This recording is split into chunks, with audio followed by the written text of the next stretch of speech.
jobs just in the last few weeks, trying to figure out how to get through the end of the month and pay the rent and put food on the table. We're looking at the fact that, as with any crisis, it highlights disparities, and in this case, disparities based on race. I think of it in terms of disparities that have long existed and are now highlighted because they are exacerbated in terms of health disparities, economic disparities, educational disparities. COVID-19, 40% of the deaths in the United States for COVID-19, 40% have been black girls, despite the fact that we're only approximately 13% of the population. You look at what's happening in terms of documenting long-standing health disparities around everything from asthma, 20% more likely to have it, high blood pressure, 40% more likely to have it, lupus, black women 3 times more likely than white women to have it. And this disease, this coronavirus, attacks people who otherwise have health conditions. So we've got a lot at stake. You look at it in terms of the fact that black folks are far less likely to be able, based on the nature of their work, to telework. So that means they're either getting out there and trying to go to work every day, often without paid sick leave, or staying at home, which means that they actually don't have an income. So there's a lot to address, a lot to talk about, a lot to fight for, and it is worth it. It is worth it. We're going to get through this because we're all in this together. And again, thank you to all the leaders for being a part of tonight.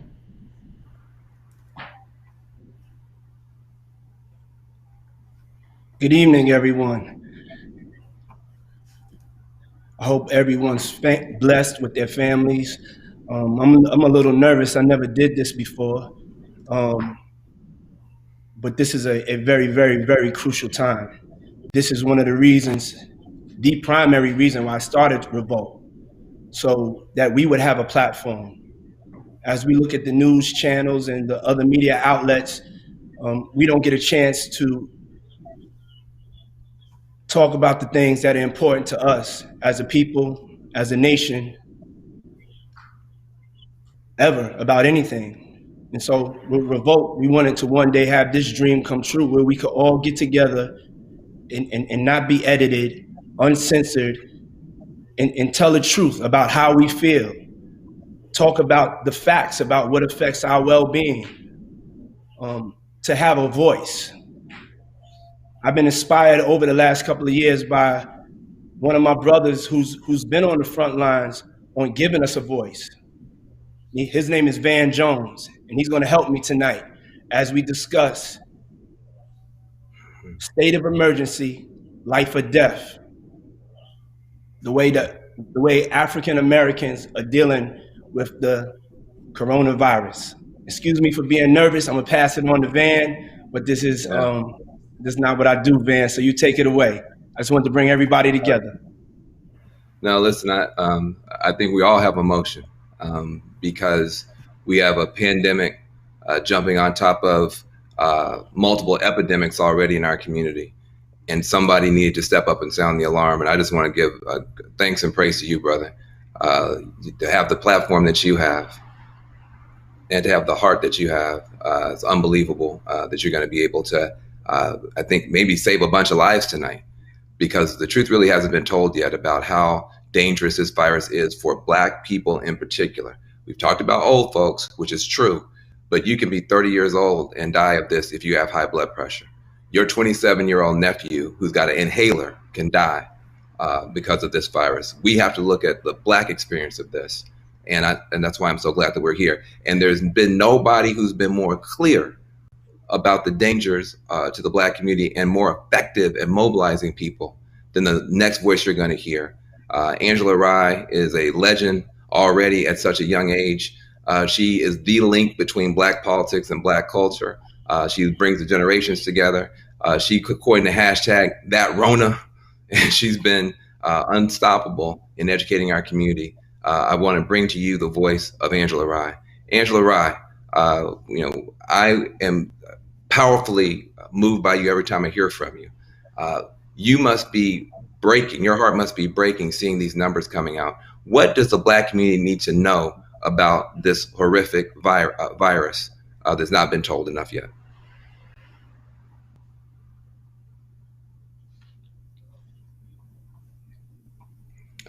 I can't hear your voice yet. taking the microphone off, and it would probably help, wouldn't it? So, you know, people are already out here trying to silence me. It's a conspiracy. I don't know what's going on. I have to unmute my own mic. I was saying, Van, thank you so much for the very warm, probably overly generous introduction. And I also want to, of course, thank Puff, who I truly think is my real sibling, for always having the vision, for always pushing us to do the most, especially in times that are so desperate, such as these. I know that you're going to get to Rev, but because he's a mentor, I have to recognize Rev. I would not be on TV today if it were not for Reverend Sharpton. And my sister, AOC, she's just always so inspiring. And everybody else, Mayor Cantrell, the sister who is a brilliant scholar that will come in and just school us. I've learned so much from her Twitter. But I do just want to say, to me right now, this coronavirus really gives us a unique opportunity. It gives us unique opportunity to come together and solve for things just like our communities always have from the beginning of time here in this country. I think it gives us a really unique opportunity to teach the masses what we mean when we talk about disparate outcomes in healthcare, when we talk about the ways in which we are oppressed economically, when we talk about racism, structural racism, and systemic oppression. Coronavirus gives you exhibit A through Z. And I think that this gives us the opportunity, if we are honest and if we are willing and if we are open, and by we, I'm talking about you allies, from the federal government on down, to listen to us finally when we say, when America catches a cold, we catch corona. That is exactly what happens. We are ill prepared in our hospitals, in our schools, in our doctor's offices, in our grocery stores. We are ill prepared at every turn. And the only way for us to truly survive this won't be through a federal stimulus bill. It will be through a community stimulus plan. And so we have to start to lean on each other to ensure that we're doing our very best, just like we've always done. I know y'all are tired, but this is the time for us to really rally together and make sure that we're all good. Well, listen, I think that's powerful. I haven't heard that before, but a community plan as opposed to a federal plan, and that's the only way it's going to work anyway. Somebody who understands already. Yeah, but I tell you, one person who knows how to connect community and the federal government is the next person we're going to hear from. The also legendary so-called AOC.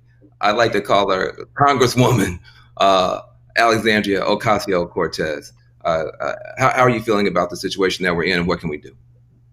Thank you so much, Van, and thank you, Diddy, also, because, you know, something that you said in the very beginning of this is that you're branching out and doing something that you've never done before. And that's really what this moment calls upon all of us to do. We all have to do more than we have ever done before.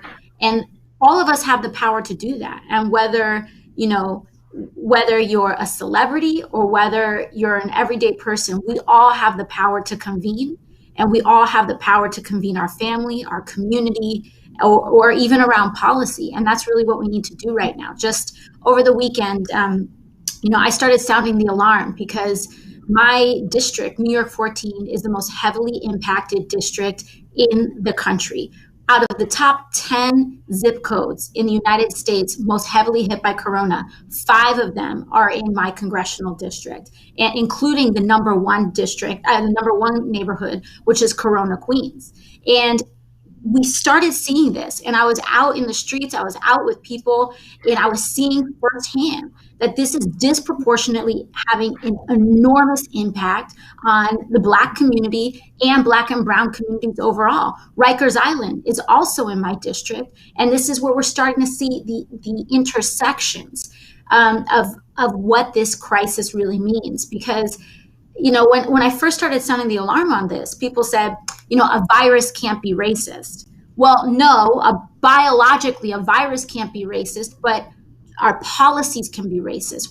There's a history of racist policies. And just like we saw with Katrina, just like we saw with Hurricane Maria, when a natural disaster comes in, or when a virus or a pandemic comes into a community that's already been weakened and ravaged by policies like mass incarceration, redlining, the war on drugs,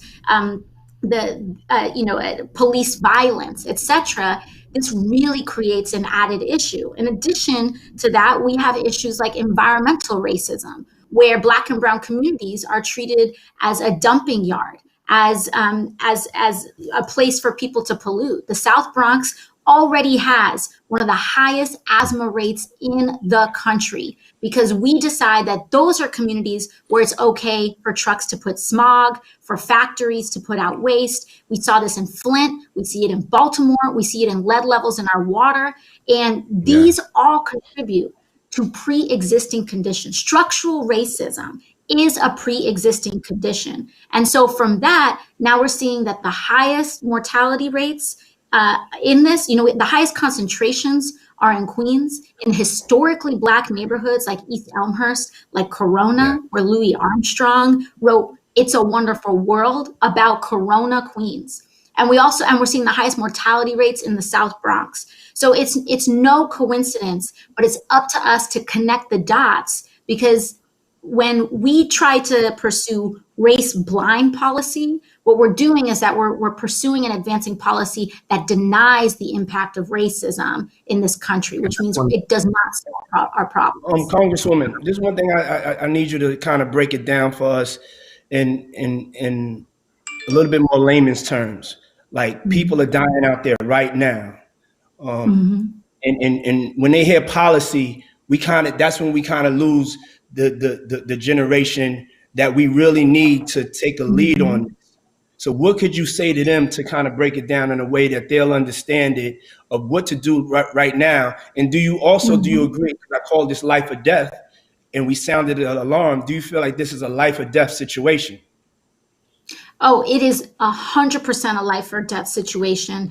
And, Angela brought up something really important where she talked about a community plan, which is that we don't have to wait for elected officials. We don't have to wait for the federal government. We need to apply pressure and make sure that they are responsive, but we can act right now. You just go out into your building, knock on every door on your floor, and you can ask people through the door. They don't have to open it.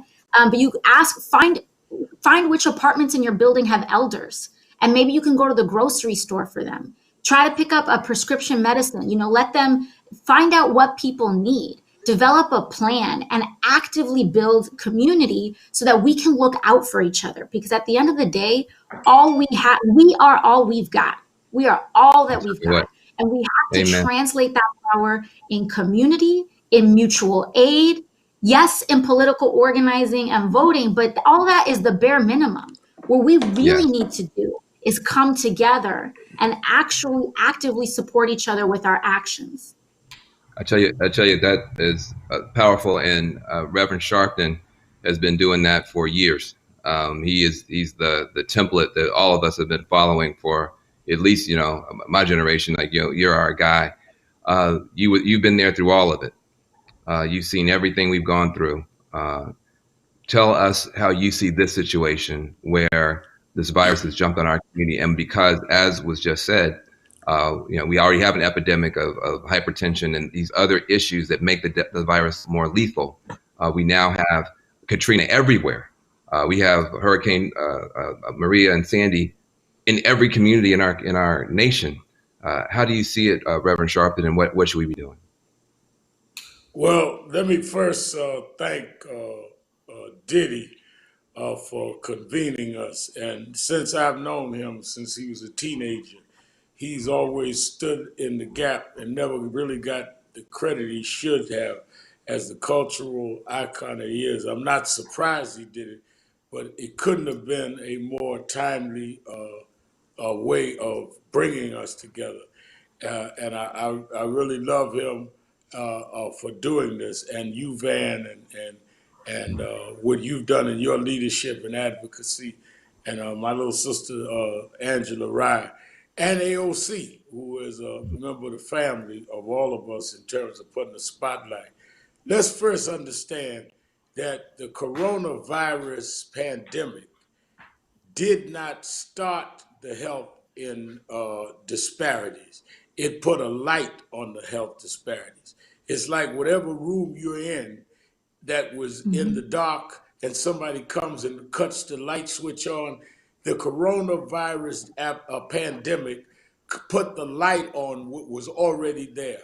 We in the Black community were always number one in all of the health disparities that made us the candidates for getting the coronavirus. We were number one in heart ailments, we were number one in asthma, we were number one in hypertension, number one in obesity.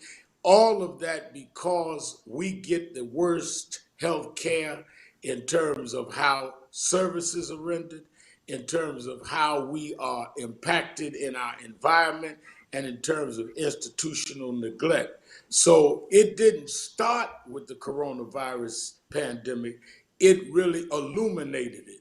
And the ugly part about this, Diddy and Van, is that they started by saying Black folks are not going to get coronavirus. Now we're seeing we double and triple to everybody else. So you still have so many of us running around talking about we're not going to get it, and we're the ones that are getting it even more. And the cities that we populate are like Mayor Cottrell, who's done an awesome job down in New Orleans trying to deal with this. They're trying to deal with a community that had been put asleep. People like Charles Blow, who wrote a piece, everybody ought to circulate his New York Times piece. I don't know if he's on yet, but giving the actual data of where in Milwaukee, Chicago, and other places, we are double to triple everyone else. What we are not dealing with is that we have the least amount of health care facilities in our community. So when you talk about high density, it is an insult to tell people that are in housing projects like I grew up in to have a social distancing. How do you have a social distancing when you're in an elevator that's basically 4 by 5 and trying to get upstairs if the elevator works? How do you deal with those kinds of realities in the environments that we're in? Forever. So I agree with the Congresswoman. The first thing we do is need to reach out to each other because we need to have our own plans that work for our communities. That's one. Secondly, I think we need to deal with the fact that there are basic things that are needed in our community that we do not have. At National Action Network, we've been passing out prepackaged food with our alliance with the World Central Kitchen. Every day we've been doing 2,500 meals a day in our Harlem branch, another 2,000 in Newark, another in Reverend, New Jersey. I've seen those images of you out there with the mask and all that stuff, showing that level of courage. You know, Angela, you were the one who mentioned the term community from the very beginning. Van, I need to interrupt you for a second. It's very important. Everybody, it's very important. Everybody that is on this with us now. This is not MSNBC. This is not CNN. It's not Fox News. We have to get to it. We have to get to what's really going on. We have to be selfish, finally, for our communities, and we have to get to the truth. If we're going to sit up here and we're going to sound like we on any of those other non-Black owned media networks, and we're not going to get to it like if we were sitting at the table, it's a waste of time because everybody's tuned in right now, and we need to get to it. And I just want to make sure that we get that energy and we don't get, you know, we understand we at a new place and things are severe. And if I rang the alarm and said that it's life or death, that's what we got to talk about. Because, you know, we need to talk about, you know, the issues that are really there. And Pops, I want to get back to you.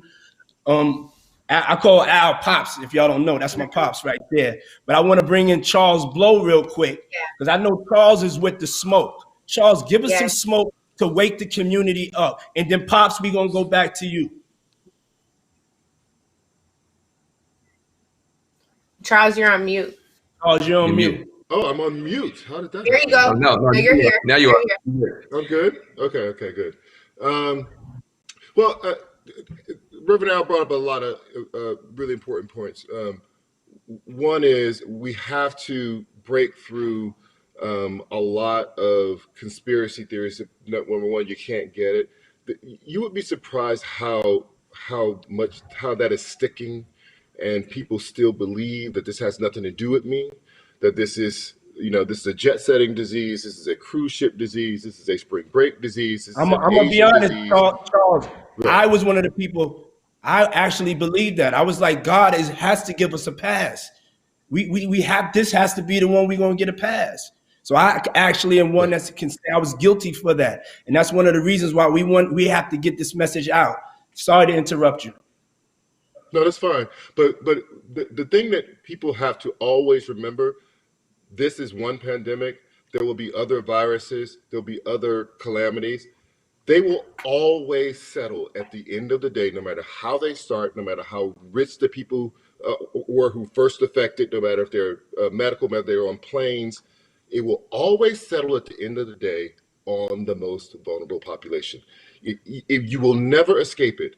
And once it stops affecting the the wealthy, the most famous, the attention averts. We still have an epidemic right now. I now live in Atlanta. There's an epidemic right now in HIV. We have treatments for it that keeps you from passing it. We have treatments for it that keep you from getting it, and yet it is surging. But because it's not Rock Hudson anymore, it's not rich white artist in Soho anymore, nobody seems to care. And so this is what we're going to be facing, which is once it is no longer a daily press conference by Donald Trump. It is no longer a daily press by Cuomo. Once it moves out of New York, out of San Francisco, out of Washington State, and it starts to settle in Alabama, in Mississippi, in I don't know who that is, in wherever, it's just going to be you. And it's just going to be us.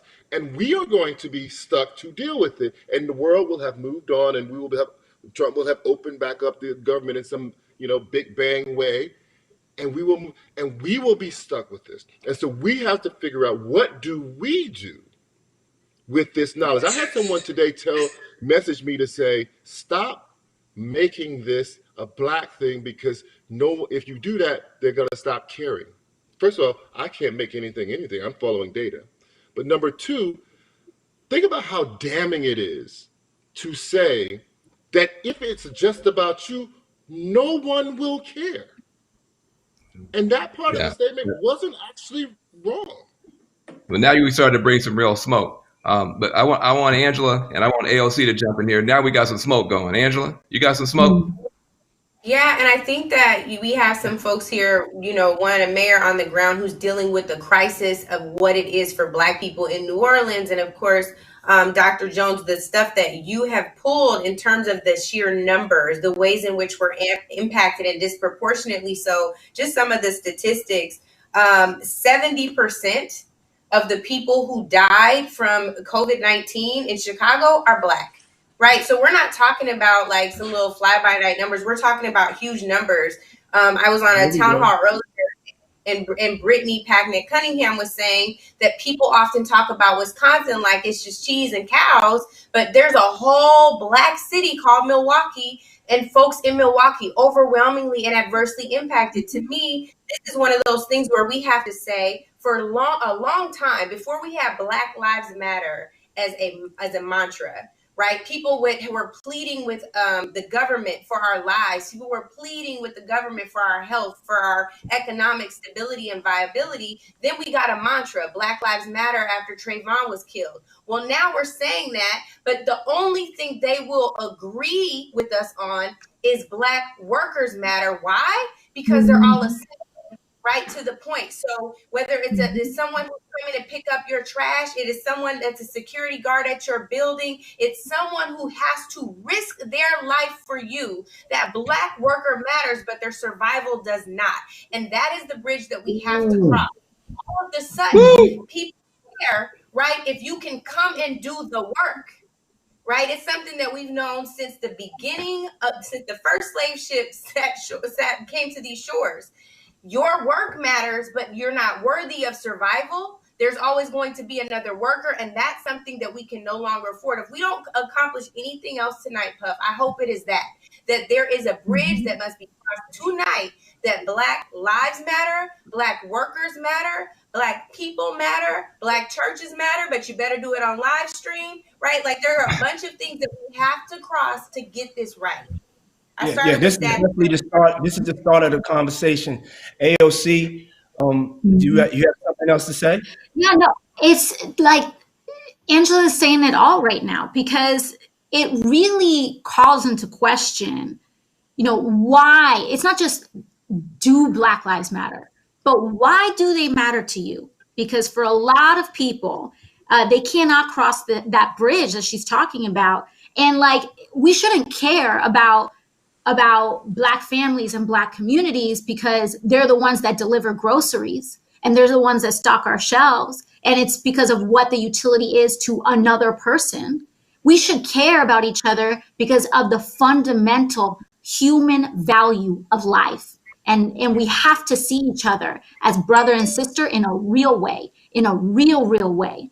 And all of that, it translates into some of the decisions that we're talking about, like what Charles brought up, in terms of why we care about some things and what policies. When you look at the emergency policies, some of the things that we're pushing for, I mentioned earlier that Rikers is in my district. We have been pushing to decarcerate these jails for weeks because they are a ticking time bomb. We had the first case pop up in Rikers confirmed, but once you get that first confirmed case, you know that there may be dozens others because these tests are so hard to come by that they don't give tests to everyone exhibiting symptoms. And lo and behold, weeks later, now you have dozens of people that are caged right now, and prison workers that are in there, and it is spreading like wildfire. And yet we're still having resistance to releasing people on elderly clemency, to ending pretrial detention.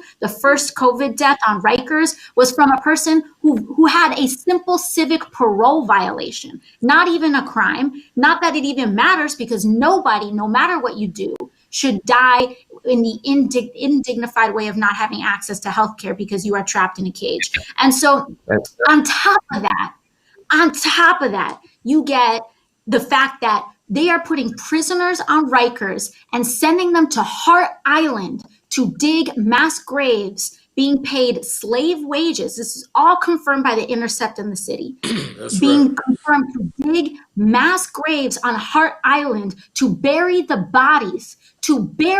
very own bodies of our community that is dying unnecessarily because of a failure of leadership from our administration, rather the president's administration, and just political leadership in general. It's the lack of prioritization of Black lives. And the reason that that's important is because we must always center the most impacted communities, because that uplifts all communities. I want to give the last word in this panel to Reverend Al Sharpton. I think you built it up to where he can take it home for us. And Angela also mentioned the importance of having Easter at home. We have our own role in saving ourselves and saving each other. Give us some words of inspiration as we move to the next panel, Reverend Sharpton. I was raised in the movement with one slogan: no one will save us but us.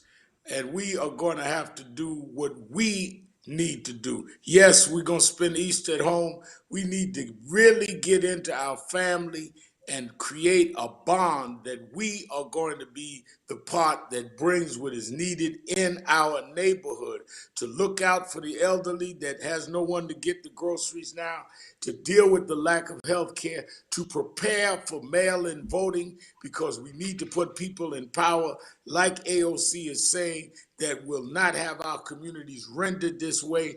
We need to not look for Trump or anybody else to do this for us. Movement starts from the bottom up, not from the top down. We are in a disaster, and we must solve the disaster ourselves, because nobody's going to care about coming to get us. We are the ones that have to come and get us. This is Good Friday in a few minutes. We are in the midst of a crucifixion, but there will be a resurrection if we rise up and do what has to be done. And I believe that we have the strength to do it. If we could survive chattel slavery, if we can survive Jim Crow, we can survive this pandemic if we're determined to do it. Hey, listen, I want to thank all three of you. I'm going to keep Charles Blow, but I want to thank ALC. I want to thank Angela Rye. I want to thank the Reverend Al Sharpton for your leadership and for your vision. And I want to move to one of the great experts who's. Thanks, Pop. Thanks, AOC. Thank you. Now listen, we got some folks we say they got some education in the issue. Yeah. And Cameron Jones is somebody. I saw Cameron Jones, Miss the Queen Cameron Jones. I saw her with you on CNN, and that's what really ignited a fire up underneath me that she needs to be heard, like our leaders need to be heard. And yes, I'd like everybody to introduce Camara Jones. Yep. Hi. Welcome. You can give her the right introduction, though, Van, because I don't have the introduction notes. I'm just winging it. Hey, you just winging it. Well, listen, part of the thing is, I had to learn how to say the word epidemiologist to be able to keep up with Cameron Jones. You got the beautiful last name. I love your last name. It's a beautiful last name. But we have epidemiologists who understand the science of how this virus is moving and what we can do to protect ourselves and why it's so dangerous. And she loves us, cares about us, and knows us intimately to help us understand what's going on and what we can do to protect ourselves. Okay, so I want to say, first of all, that so much has been said, but on the racism piece, if you were to ask me in one sentence, what is going on here today? COVID-19 has exposed again, but exposed in a very stark fashion, U.S. racism, right? Because the whole myth that if this virus, so nobody on this earth in December 19 was immune to this virus. If there were equal opportunity, if there were equal distribution of risks, then no matter how you sliced and diced the population, you wouldn't see anybody popping out with more of it, getting it more or dying from it more. So this is clear evidence that we have an unequal society. We keep being reminded of that with Katrina, with Flint, we keep being reminded of that. But the reason that doctors like me and epidemiologists who see that Black people have been dying more often and earlier, we've been trying to sound this alarm for a long time, but the general public cannot turn their eye away right now because the bodies are piling up so fast that they can't normalize it and they can't ignore it. But the risk to me is that, yes, now we can say racism, and maybe some other people might even believe that racism exists for a moment. What we need to do is keep racism and anti-racism on the agenda. So the things that I can add to this conversation that's been going on before is to give a definition of racism, which will clarify for us how it is causing these excess Black deaths. Racism is a system that does two things. It structures opportunity and it assigns value. And it does both of those things based on so-called race, which is not biology. It is not behavior. It is not culture. It is the social interpretation of how one looks in a race-conscious society. And this system of structuring opportunity and assigning value has three impacts in general, right? When we do talk about racism in this country, then we point that, okay, yes, it is unfairly disadvantaging some individuals and communities. But we have to recognize that every unfair advantage has its reciprocal unfair advantage. So racism is also unfairly advantaging other individuals and communities. That's the whole issue of unearned white privilege that we hardly ever talk about because it makes some people, especially some white folks, uncomfortable. I say if you feel uncomfortable, you need to lean into that discomfort because the edge of our comfort for all of us is our growing edge. But the point that we often miss, all of us, is that racism is sapping the strength of the whole society through the waste of human resources. Yeah. This structuring of opportunity and assigning value. I gotta jump in to get my mayor in 1 second. Go ahead, finish your thought, and then I gotta get my mayor. I just want to say, the mayor gonna go to bed in a minute. Okay. Mayor, don't go to bed. Please forgive us, Mayor. This is the first time I'm doing this, Mayor. I'm gonna let the mayor go. I'm gonna let the mayor go. I'm gonna let the mayor go, but I need to come back to how that definition helps us understand. Justin, I probably am gonna bring you back in, but everything you just said is having a real devastating impact on a city called New Orleans. And the mayor of that city is sitting here because she needs to let the world know what's going on in her city and how we can help her. Please, let's hear from Madam Mayor. No, good evening and hello to all of you all. It really is an honor to be here, and thank you, Diddy, for making this possible. I mean, you all have said it all, right? You know what's going on. The social determinants of health is wreaking a havoc across this. Absolutely a part of that. Americans make up 33% of the population, but in the city of New Orleans, we make up 60%, and we're 70% of the deaths, and we're over 200.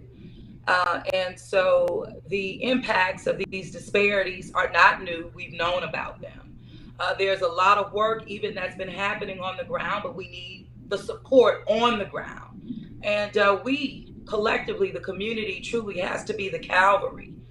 Prior to COVID, right, we were losing people in our community from heart disease, all these chronic illnesses. I mean, we just buried Fifth Ward Weedy, 40 years old from, again, just the disparity gaps that truly do exist, as well as the inequities. But as it relates to the city of New Orleans, it is, we're seeing it, of course, on the ground.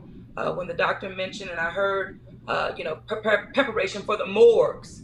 Well, I had to request 20 refrigerators from the federal government to build capacity locally for our coroner's office. So it's a real thing. I think that it has truly exposed the fragility in terms of our Black community, in terms of our working families that do not even make a living wage, those who don't have access to quality or affordable health care, those that do not have the social networks and safety nets in place. And so it really is time to double down on what we know is needed in our community, but also for us to be a part of that. We have to go to the doctor, we have to get our wellness checkups. It matters. But at the same time, we have to push back at that federal level, meaning to stand up for what we deserve. Census is right now. Mm-hmm. And I can't think of a better time to make sure that we're counted so that we can get the resources that we need. For the city of New Orleans, our last census was really 2000, because you all have mentioned Katrina. Our people were scattered everywhere in 2010, and 43% of the people responded. We left millions on the table, but when you think about the Black communities across the country, so we need to go and get our fair share. And even as it relates to the CARE Act, and Congresswoman, I'm so glad you're here, because of what has been passed, and thank you, but it's not enough. It does not even go deep enough about how we're losing the revenue to run our city. So I'm looking at a $150 million deficit.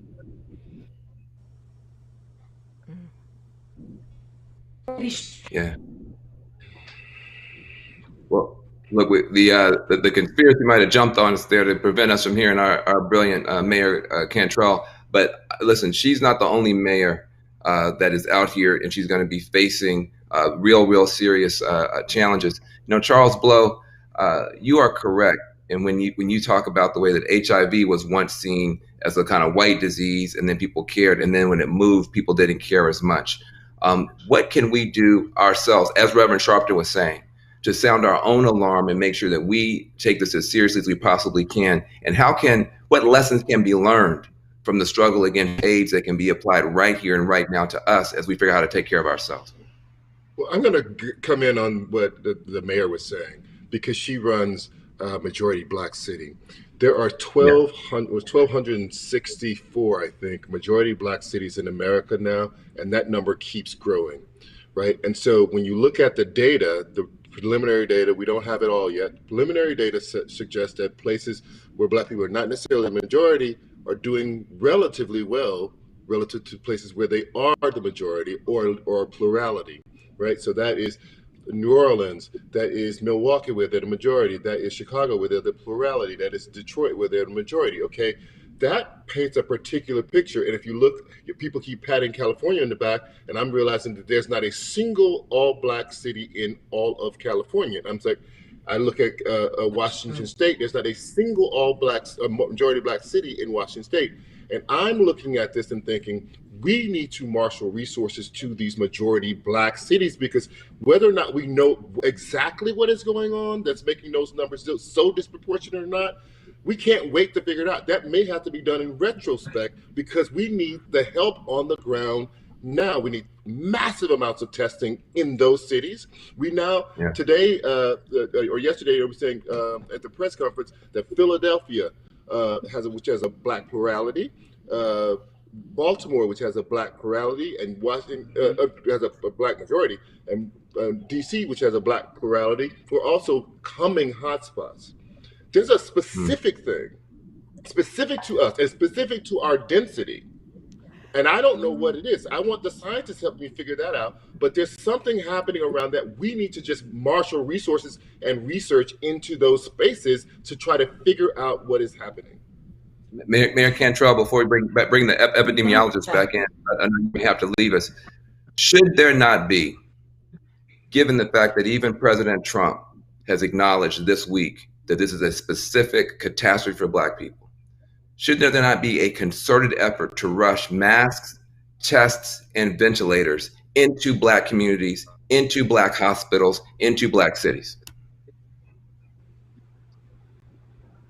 Can you hear me, Mayor? Mayor Cantrell? I can hear. Were you asking me? Well, no. Yes, ma'am. No. The resources are absolutely needed.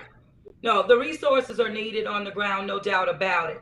Fortunately for the city of New Orleans, I mean, I made the call very quickly, began advocating. We're testing more in the United States right now. We're second to Iceland. So the thing is, you do have to test up because you have to understand what your community spread is and be very honest about that so that you can bring people along and say, hey, you can't, the numbers don't lie. And so all around the country, as we've heard from mayors who are on the front line with their first responders and healthcare professionals saying, give me more testing, give me PPE. But right now for New Orleans, I'm interested in this antibody testing. I want it. Now, Dr. Jones, you're an epidemiologist. I understand your critique of racism and structural racism, but you understand viruses. You understand public health. What can we be doing more of in the Black community? I understand that we got all these structural problems, stuff like that, but that's been going on for a long time. What would you, if you could wave a magic wand and make Black folk do something different, what should we be doing right now to protect ourselves? Well, we need to make sure that we don't get sick, because once we get sick, we're going to get it worse, and then they're going to not value us, and they're not going to give us the ventilators if it's a choice between us and all. But the testing, so we need to, I'm going to say that it's not just us. I'm going to say that the government has a responsibility to protect the bus drivers, to protect the post office people and all like that. That part of the problem is not just that we have more high blood pressure and all. The problem is that we're more exposed, right? But we're not recognized to be part of the essential workforce. We're also trying to go to work because we don't have that background wealth. So we need more of that money and all to make it possible for more people to shelter in place. So I'm not going to say that I'm going to give the government a pass, because we have the Congresswoman right here. So what we need to do is be demanding more of that. We need to demand, as has been said before, that the resources go to the Black communities. If we think that there's a higher problem there, we have to provide resources according to need. But I want to also talk about testing, the testing strategy. Wrap on testing, and I'm going to bring in some more voices, but wrap on testing. We need that. Yes, the testing that we're doing right now, when we just test people who have symptoms, is not the right kind of testing. That's going to confirm a diagnosis, but it's not going to be able to help us change the course of the pandemic. What we need to do is test. Yes. So what we need to do, as opposed to just having a medical care kind of testing to confirm a diagnosis, do they have it or not? We need to have a public health strategy for testing. So we need to test everybody who wants to test, who has symptoms, and we have to test a large proportion, a sample of people who do not have symptoms. That will let us know how much disease is there, which will let us know where we have to have the medical resources in 2 weeks. Because what we see today is a 2-week-old picture, right? It will also help us find those asymptomatic spreaders, don't know they have it, passing it around, who are infected. We'll ask them to isolate, and we'll also ask them, who did you talk to this past week? We will find their contacts, isolate them. With the public health strategy of testing, we're not just documenting it, we can change the course of this pandemic. Listen, it's so good to have people like you in the community that, as I say, have been educated on some of the stuff that we don't know about. And we appreciate you and your voice. We want to bring in, speaking of voices, some of the most powerful voices in the country. ASAP Ferg and Killer Mike are both here at the same time to talk about what's going on. And, one of the things that Diddy was very, very passionate about and concerned about is that sometimes we talk over folks' head and around folks' back, and people say, this is not for us, it's not about us. And so what I would love to do is to hear from you, Ferg, and we hear from you also, Killer Mike. What is it that the young people need to hear about this situation that can induce action and passion and help make them a part of saving lives? You gotta unmute. Well, I can't hear you. Gotta unmute.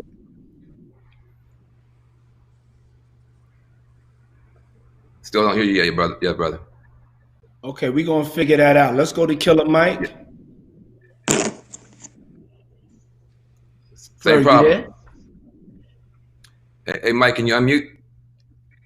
Unmute, Mike. Now, hold on. Oh, there you go. Okay. There you go. Talk to us, Mike. Oh, wait, now he froze. Well, one of the reasons I wanted to get these brothers in here, this whole question around incarceration and the incarcerated populations. Part of what we have not talked about enough is that 2.4 million people are behind bars right now. Yeah, I can hear you. Let me set you up. Okay. I hear you, Mike. Let me just set you up. 2.4 million people are behind bars right now, locked up. The biggest prison population on planet Earth. A quarter of all the people on planet Earth are locked up in the U.S., disproportionately Black, brown, and poor. And they cannot socially isolate. They're not given access to soap, etc. And so we have been working hard to get some of them out, to try to keep people from going back in for silly reasons, and to get in all kind of masks and everything else. But that is a time bomb going off directly aimed at young Black America. Killer Mike, talk to me about that, and talk to me about other issues that affect the youth. Man, I'd just like to say, yeah, can you guys hear me? Can you turn it up just a little bit, Mike? Yeah. Okay, hold on. Yeah, we can hear you, though. Is this better, guys? Can you hear me now? I can hear you. Yeah, we're good enough. Man, you got me? Yes, sir. It's a little bit faint, but once you go, you're going to go anyway, so go and bring it. Yes, sir. Yes. I'm sorry, guys. Technology will not let us be great.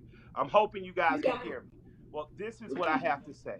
We are perpetually in a systematic cycle of locking up Black people, and in particular Black boys. So what you have is conditions that create criminality, a lack of jobs, a lack of opportunity, an undereducated environment.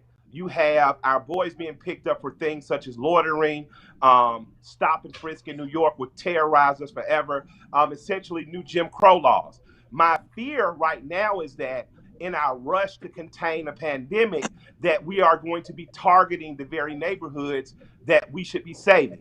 People have an opportunity not to be in school and to be at home. Some people are still congregating. And instead of coming up with an effective public service campaign to encourage people to isolate or to be in solidarity just with the people in their house, we seem to be getting to the point of maybe arresting or pushing.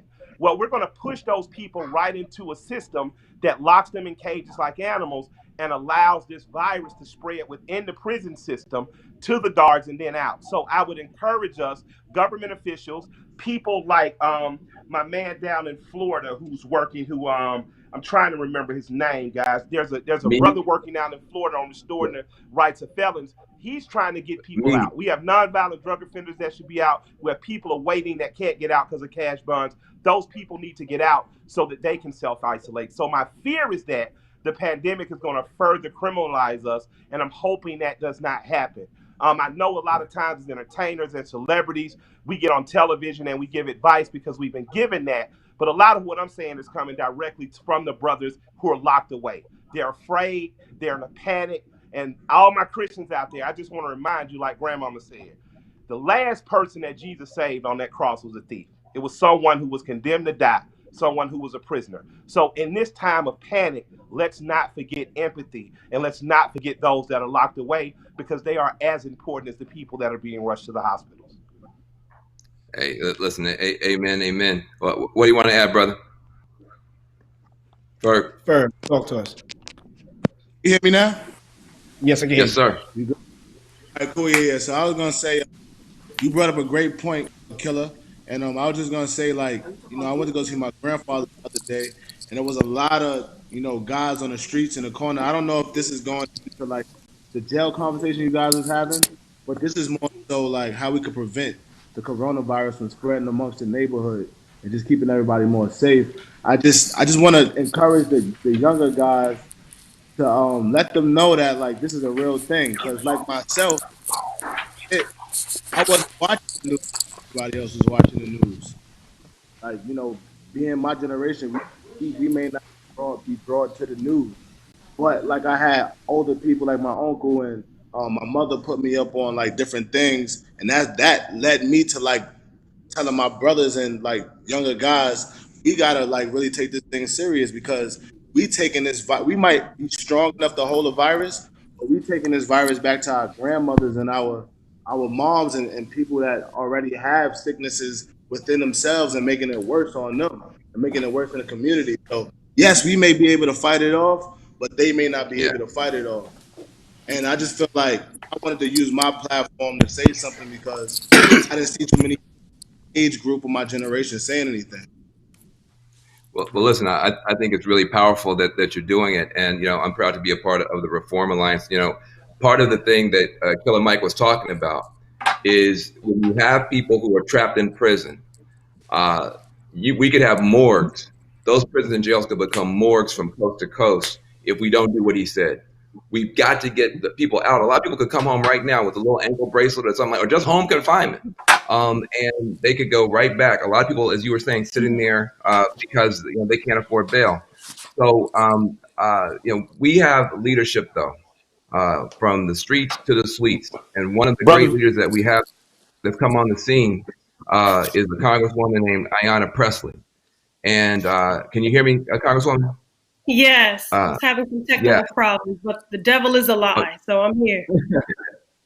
Very, very good. I'm gonna come back to Killer Mike, but the squad, so-called famous squad, we heard from AOC earlier. Now we're hearing from you. Help us understand from the perspective of a community leader, somebody who's been on the front lines, somebody who has taken the fight all the way to the halls of Congress. How do you see this pandemic that we're in, and what should Black people be knowing and doing right now? First and foremost, I just want to thank Diddy and just for using this platform in this way. Just grateful for a vehicle and a platform to be unapologetically Black. We have hashtags and T-shirts that say all of this, but being unapologetically Black means unapologetically fighting for your very preservation and existence. The reality is, because of the structural racism, systemic oppression, transportation deserts, food deserts, lack of access to fresh and healthy food, dominantly representing the vulnerable, essential workforce, every ism that you could possibly think of.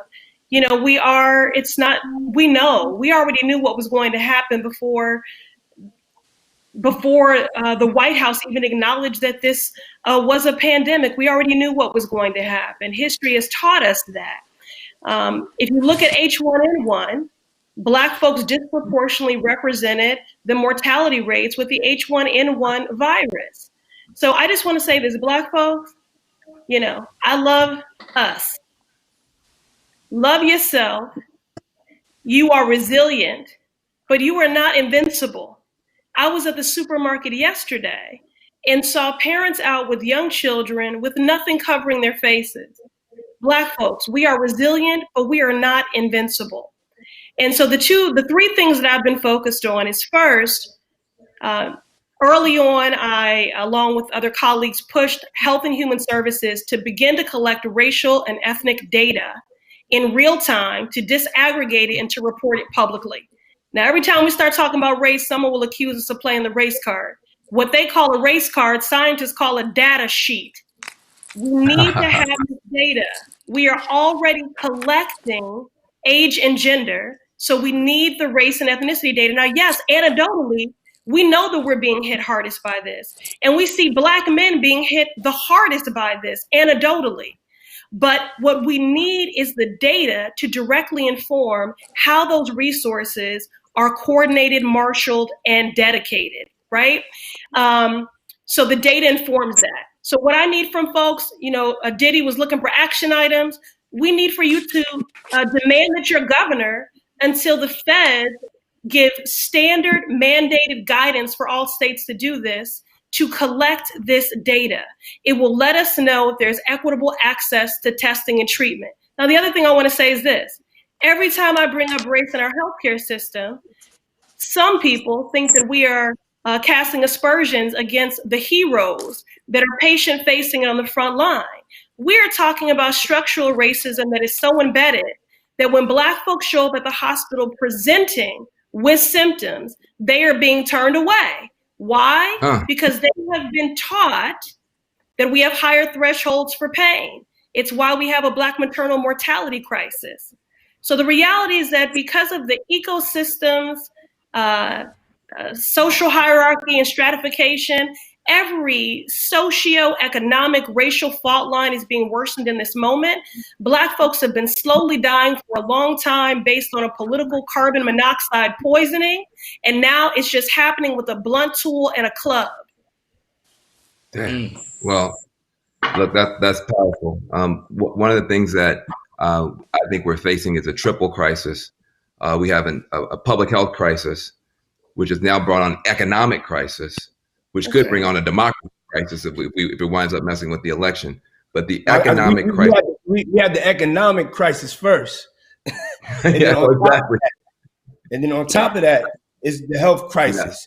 At the end of the day, when we start to talk about solutions, this is the start of a conversation. It's important, my grandmother always told me to just listen. So today, everybody, we're getting a chance to speak freely. But believe me, any change is going to come back to economics and us understanding our economic power and us holding on to our economic power with the power that it has and that it possesses in order to make change. Well, that's one of the reasons why I'm so glad that we have Aaron Betru on, somebody who really understands economics and finance. And we're going to keep Killer Mike on. He's somebody who's been preaching that neo-Garveyite economic gospel of uplift and Black economic empowerment. And I want to thank Brother Ferg for being here and speaking up for the young folks in the community. You are 100% correct, sir. Maybe a young person might be able to deal with the virus, but I'll tell you what, if you got an asthma inhaler in your pocket, I don't care if you're 25 years old, you're not as strong as you think you are in the face of this virus. So even our young people have to be careful, and also be careful for our older people. But thank you for being here. Ferg, before you leave, what do you have to say to the hip hop community?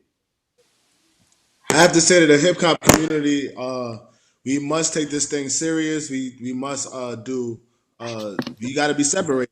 We got to take this time and just stay in the crib, and we can't be outside sharing blunts and drinking off of each other. You got to really relax and take this time out and just cool out, because actually us meeting up and grouping up is killing us. So we can't do that right now. And I want to shout out Dr. Sampson Davis. We have a talk coming up on Saturday on my live. Y'all can tune in. We're going to be talking about the coronavirus in the neighborhood. And we actually had this talk last week about Black people and how it's affecting our neighborhoods. So we just got to keep pushing this envelope and letting people know what the deal is, because it's hitting us the hardest, which like everything else does hit us the hardest. So we gotta keep striving. Yeah. Thank you. I'm going to ask Killer Mike. Ferg. Thank you, Brother Ferg. Hey, Killer Mike, turn your camera sideways if you can, so we can see how it's supposed to be. And while you're doing that, Brother Bay True, you're somebody who has always been on the cutting edge of understanding the economic situation for our community. You're a global thinker. Help us understand how we should look at this. I mean, they're saying the unemployment might be 13%, 20%. If it's 13, 20% for everybody, it's going to be a disaster for us. How do you see it, and what should we do? Oh, I can't hear you, brother. You got to unmute, I guess. Thank you. Can you hear me now? Yes. Yes, sir. Okay. Thank you for spotlighting this issue, Diddy. This is something that we knew this was in the backdrop for a long, long time. There's been a whole body of research looking at social determinants of health, all the issues that are mixing between health issues, social issues, economic issues. They're coming together in probably one of the worst perfect storms I've ever seen. And we're looking at this and we're saying, what is it that actually got us here? What is it that we need to do going forward? What is it that got us here? Just to take a snippet of what's happened in the past 10 years, we've been looking at this economy where everybody's been looking at one of the biggest job growth periods this country's experienced and saying, hey, everybody's getting a job. Even the African-American community are growing in jobs. But what they're forgetting is it's not about full-time employment. Our community has been actually getting mostly part-time and seasonal work. What does that actually translate to? That translates to less income. That translates to more vulnerability and job security. But it actually then puts you in a weird situation that you're in some of those jobs where in a crisis like today, you're the one that is out there, essential construction worker, food delivery worker, and others, that the health issue is actually impacting you more than ever before. Forget about the fact that the African American community has had longstanding underlying health issues that made them at risk, but our social and economic issues actually compounded it and made it even worse when we're hitting at something today. We know for a fact that because of all of this, we've been heading towards median household income for wealth for African American households nearing zero by 2053. All of that creates the worst type of foundation when a shock like this hits. It hits us really, really hard. But I want to say there's a couple of things we need to be aware of. We can talk about what got us here. We can talk about long term, but right now we need to stop the crisis. We need to stop it from happening worse than it currently is. And that involves a couple of things. That means making sure that our community actually has the information to protect yourself and your loved ones. One of your first speakers was talking about, well, wait a second, it's not just about me, it's about my family. We know through social issues, we've had mass incarceration where a number of individuals are growing up with a lot of senior members, their grandparents that are actually raising them. So young folks that are thinking, oh, this doesn't impact me, when you come home, you're hearing the family that's been taking care of you. So I think the big part of this information flow of just making people realize we are very much at risk. And know and protect yourself, know and protect your family. That's issue number one. Issue number two is we need to sustain ourselves. When we talk about flattening the curve, when we talk about not spiking, that means it's going to protract the time period that we need to be able to hold on. And that includes everything from supplies to money. And what is it, AOC made a good point earlier saying, what are we doing as a community to make sure the vulnerable folks actually have access to those supplies and those food to be able to withstand this thing for a period of time? That includes everything from masks to gloves and the like. So we need to make sure that is happening. Yeah, there's so many things. Sorry, go ahead. I just want to say there's so many things like that in terms of the things we're going to need to purchase and buy. I think Killer Mike is now in a position where he might be able to talk about how we need to buy blackness. However, maybe he's not. So you get your third point in. God, the devil is alive. People. Anything can happen. Anything can happen. Aaron, how can we get to this? Man.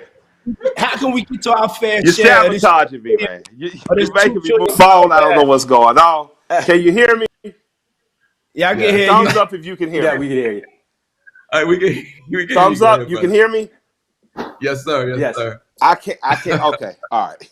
Let me do this. I want to give the people who are actually on the ground some credit. All right. So you got Desmond Meade down in Florida doing the work. Yes. You have people like Vet Carnell, Antonio Moore, ADOS doing the work, right? You have our Surgeon General, Jerome Adams, doing the work. What it's going to take is for Black people to show the solidarity that we have and we've always had. And right now, what we need us to do is to simply be selfish with our own personal health first, because that's what's going to truly protect your sister or brother. Taking care of you first, making sure that you're inside, that you're quarantined. And what I have to say to the artists in this moment, a lot of times we hear artists aren't important. We hear entertainers and athletes have no voice, but no one is as important right now because we speak directly to the people. Muddy Waters didn't have to ask for an act of Congress to do champagne and reefer. So he was 60 years ahead of the legalization curve. Right now, as artists, what we can encourage people to do is to simply do what our grandparents told us to do when it was a storm. Be quiet and let the Lord do his work. I believe if we sit in our house, if we do stuff like plant a tomato seed right now, learn how to grow something, catch up by reading, truly connect with our children, call your loved ones, that just like Passover, which is going on now, some of this will pass over while the experts like Jerome Adams, the Surgeon General, and others figure this out. We don't quite know what's going on, but we know we're bearing the brutal blunt end of this. And what artists can do right now is constantly remind people to stay in. I got to give shouts out to artists like Lil Duval, who does it on a daily basis. Artists like my brother T.I., who makes sure people know. And all the artists up and down the coast, both coasts, are doing that. So I'm going to continue to do that. I'd like to encourage us all. And while you inside, fill out your census papers. And that's for regular people. Forget artists and athletes. While you're inside, let the world know we are here so we can have proper representation in legislation. So when these things happen, we have someone advocating under those gold domes for us. Let's make sure if you can't get to a ballot that you do your absentee ballot so you figure out making sure your vote is cast, because now we see this is more critical than ever, who we have in office. So I appreciate the time for talking. I appreciate the other artists that are doing the work and everyone that is on this phone, including but not limited to the workers that are out there on ground level in hospitals, from doctors to nurses to the people cleaning these rooms. Thank you, thank you, thank you. And ultimately, guys, do not forget the prisoner in these times, because Jesus would certainly not do that himself. Thank you, Killer Mike. Beautiful, well said, Congresswoman. I think he teed you up in terms of the breadth of what's needed. I'm sorry. Yeah, I appreciate that, brother, so much. And just to that point, I've seen a lot of Black folks online saying, God's got me. Yeah, God does, but God sends us messengers, and God helps those who help themselves. So listen to the Surgeon General. In Dr. Fauci we trust. Listen to Dr. Fauci. Listen to the health professionals. Listen to what Killer Mike just said. Black folks, stay home. And if it's actually essential that you go out, then protect yourself. That's keeping you well and others. One of the things that I do have to say is, just in the midst of this pandemic, is that by the hour, my heart breaks and fills all at once, because people are practicing that sort of Zulu Ubuntu, behaving well towards others in ways that benefit the community. You are seeing a cooperative. Do what you can where you are with what you have. Community is being re-stitched back together in this moment. So do what you can where you are with what you have. And I agree. We cannot forget those that are most vulnerable, those experiencing homelessness, and our brothers and sisters that are behind the wall. And I too have been calling from the very beginning, since they cannot socially distance and the prisons are overpopulated, prioritizing compassionate release, clemency, all of those things. And bear in mind, in our county jails, the average stay there is 3 to 5 months. So 95% of those folks that are in county jails are coming into the community. And so the fact that folks are not being tested, that flies against the grain of the public health, both for that incarcerated person and for when they come out. And so that's been what we've been pushing the Bureau of Prisons on. In the CARES Act, we were able to get $100 million for the Bureau of Prisons around PPE and containment and mitigation strategies, $850 million for states and cities. But at the end of the day, we've got 10% of this population is elderly, have underlying conditions. They pose a threat to no one. We have folks that are incarcerated simply because they couldn't pay bail. Folks that are putting in petitions for medical parole. Those folks need to be prioritized on home confinement. But I also want to say this, since we have a crisis within a crisis within a crisis, we cannot have folks leave one vulnerable place and go into another vulnerable place. So we have to also make sure that those resources that we fought for in the federal government are being shepherded in such a way that support people in reentry and in connecting them to healthcare. Let me bring Aaron back in. Part of go ahead, Aaron. No, I think the point that the Congresswoman just made a point of is, let's make sure that a big chunk of being able to sustain this is actually going to be all about the financial resources. And what I mean by that, everybody's been hearing about the stimulus package, but very few people have realized this is actually the third bite at the apple. There was one that was like $8 billion for the government to be able to react to the emergency. There was another $105 billion that went to making sure that the sick were being able to be tested. And this $2.3 trillion that was all supposed to be about us being able to withstand this in an economic way. But that means actually individuals being proactive about being able to grab some of these resources for themselves, for their community, for their families.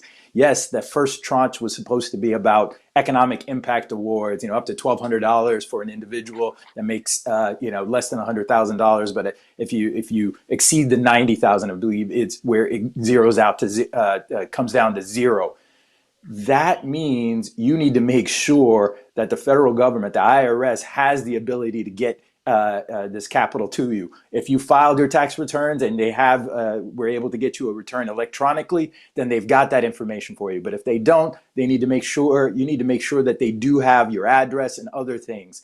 That is critical. Make sure that you have that, because that is not just fund money. That's your money to buy the groceries that you need, to buy the supplies to be able to withstand this over a long period of time, especially for the community that is in hourly wages and is very much at risk to being furloughed. The first big wave of jobs, everybody was saying, no, we're going to retain individuals. We're just going to, slow things down a little bit. Even today, there was a whole bunch of news that came out. A bunch of companies really could not be able to just slow everything down and keep everybody on payroll, that they're going to have to let people go. And frankly, that means the individual, the member of the community, needs to understand they need to find the resources to be able to sustain themselves. The second part of it is that Paycheck Protection Program. This is all about a distribution that's going through the banks to individuals that are working as part of small business. I think you got frozen. That I think I think started. Yeah, maybe I want to interject in. One of the main reasons why, when you hear about the $2 trillion stimulus, you don't hear about our fair share. Number one is we don't know how to get it.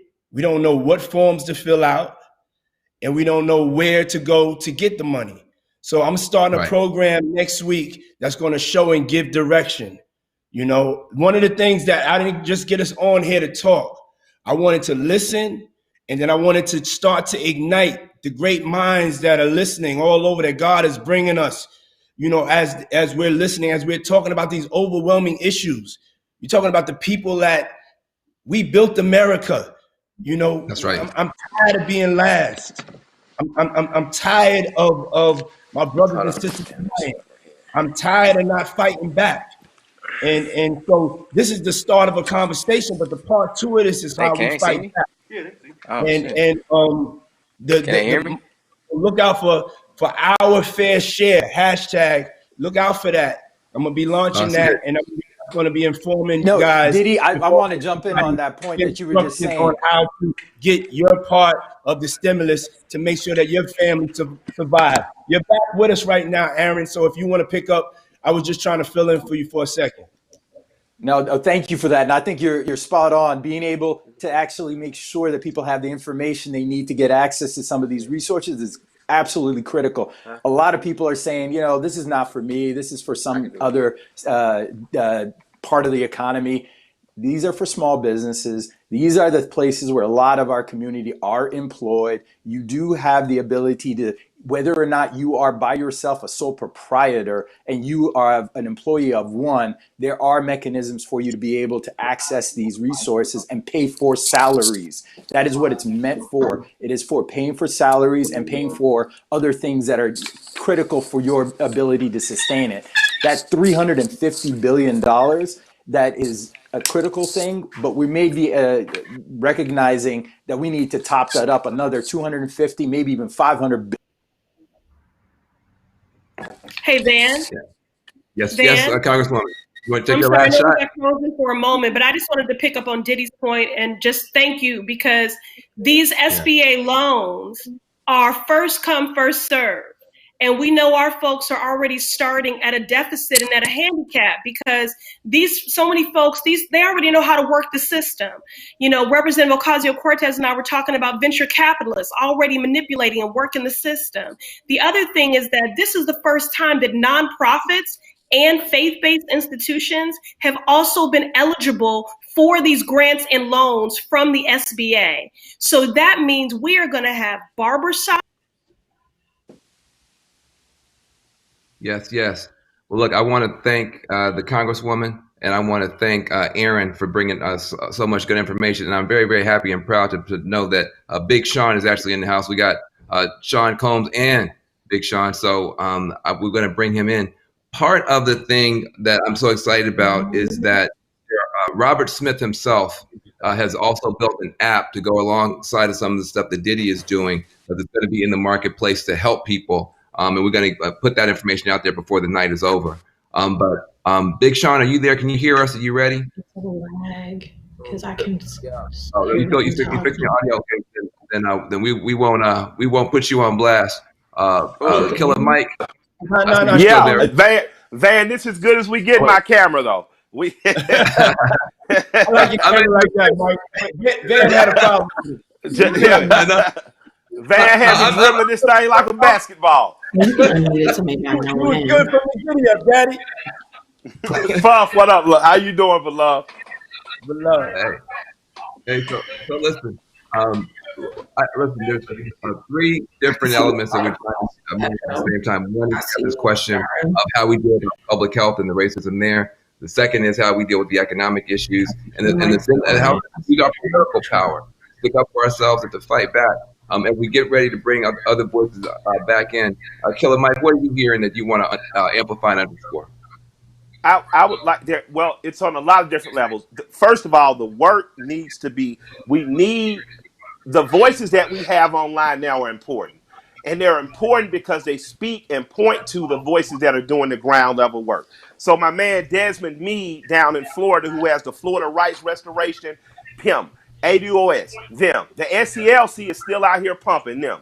We need people on the ground informing us. So one thing we need to do is politically require more of the politicians. We like personalities, but we need policy. We want policy that directly interjects jobs, healthcare, all this into our community. So let's demand that. The other thing is we need to go back to centralizing power in our communities. That means we should be making sure that our kids are going to colleges for trades in medicine, law, and things of that nature. And we need to bring that right back to our community. And we need to service those people with our dollars. And the other thing is that African Americans If we're truly going to be independent, we have to start producing something. I don't care if that's a plant in your yard or a clothespin to put on a diaper and holding a whole factory. But as a community, we're going to have to get more self-determined. There's going to be a friend of mine named Kenny Russian called me. He's in the real estate in Tampa. He said, Mike, there's going to be blood in the water and there are going to be deals everywhere. So, brother, don't go buy a new car. Save up and buy some apartments and put your people and them in an affordable rate they can afford, and put a nursery there so that the working mothers can come home and get their children directly, just like a woman does here in Atlanta. So we're going to have to, and I'm talking to athletes and entertainers, it is time to become the business class of our community. To our community, Yeah. it is time we be led by the grassroots people and not just the people who put on TV, but the people that are doing the Yeah. work, like Paul's Kids, which is right next to Bankhead Seafood, which Tip and I own. There's a young lady that runs a charity that's been feeding kids through this whole pandemic called Paul's Kids. So I'm looking for leadership right on the corners and situations I'm in, and I'm looking for us, the people who have the means now, to enter into compassionate capitalism and go into businesses that are going to cycle the dollar in our community. Let me back you up on that before we go to Big Sean. I said before that we had Robert Smith has already created an app to go alongside what Diddy is talking about. It's called the COVID-19 Small Business Loan Accelerator. You can get this app. It's called the COVID-19 Small Business Loan Accelerator. And literally, you can hit a button and it's going to populate forms for you and help you get ahead of the game. So between Diddy and Robert Smith, we got people who know how business works trying to empower our community. So that's beautiful. Wow. Also, you said, Killer Mike, the importance of artists. I don't think there's a more conscious artist and from a city that's more beloved or more under siege than Big Sean coming out of Detroit. Some of the numbers out of Detroit have been horrific with regard to this virus. I know this is a brother that walks the streets, that puts his arms around people, who's been in the community. This is not somebody who's just a star. He's a hero in the community. Talk to us about what's happening in Detroit right now, what's your heart is feeling like, and what we can do to help. I mean, honestly, what's going on in Detroit is, just to put it in perspective, my mom's best friend died like a couple of days ago. A couple of my best friends that I grew up with, went to high school with, have it. More than half of my team from Detroit whose parents have it. So it's something that has been spreading at an alarming rate. Obviously, we know that yesterday, 700 workers at Henry Ford Hospital, tested positive for it by taking care of the patients there. And let me just put in perspective, at the beginning of March, I mean, like the last couple of weeks of March, I was in Detroit myself for just like, my family and doing stuff and, working on my album. And there was 2 cases there. So that just, you put it into perspective now, Detroit is one of the hot spots in the whole country. And on top of that, it's a lot of death tolls. You know what I'm saying? So it's really something that, another thing is that one of my friends who I know has it, he was down for a few weeks, and then I saw him outside, and I'm like, yo, bro, you don't need to be outside. You still spreading it. Like, you can't go see people right now. You really have to make sure that you're taking the right precautions. So I want people to know that even if they haven't, think they're getting better, as people who've had it for 4 weeks and think that they got it, like, no, you still are, a carrier of that virus, and you can still easily spread it. And I think that's one of the misconceptions that's going around in my city is that, like, okay, well, I had it, I stayed in, and now it's done. But no, it's not done. Yeah. It's an unbelievable situation. Shaka Senghor, who obviously, one of your big fans and a native son of Detroit, has done such a brilliant job of trying to get masks into prisons and working with the Reform Alliance, working with Jay-Z, Meek Mill, and others. And so that's that we're all passionate about and concerned about. But Shaka, God bless Shaka. Yeah, Shaka Senghor, God bless him. But when you as an artist and somebody who has a platform, what would you say to other artists to sound the alarm? Because to your point, even people who should know because they have the virus are not necessarily doing the right thing. What can other artists do to spread the word? I mean, besides, I think other artists can just, let it be known, obviously lead by example by staying in, but also encourage people to, you know, that this is a time of exploration of inner space. You know what I'm saying? This is a time to where, you know, you really can discover your passion and not be led by the,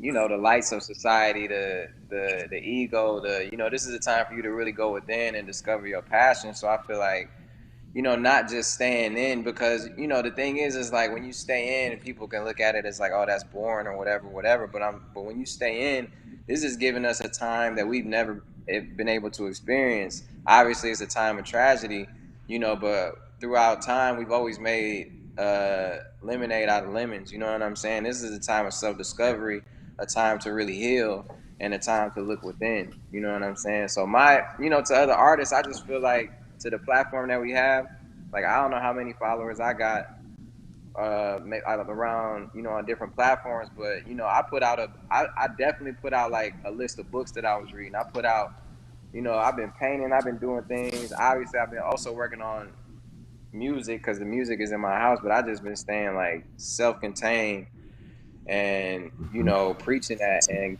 letting them know Using that it there are well. other factors and other things that we can do right now. Yeah, and using the time, actually having the time serve us rather than just, you know, sitting up here and letting the days go by.